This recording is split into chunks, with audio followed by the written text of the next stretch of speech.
Hi, in front of me is Samsung Galaxy A12 and today I would like to show you how you can change Keyboard's theme on this device.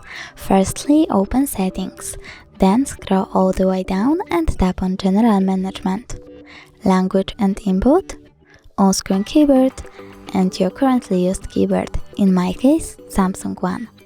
Now go into Style and Layout, tap on Keyboard's themes and select one of the options by tapping on the chosen one. I will go with Solid Dark. So now when I go back, I can see the theme of my keyboard has changed. Thanks so much for watching. If you enjoyed this video, don't forget to smash that like button, comment and subscribe. Bye!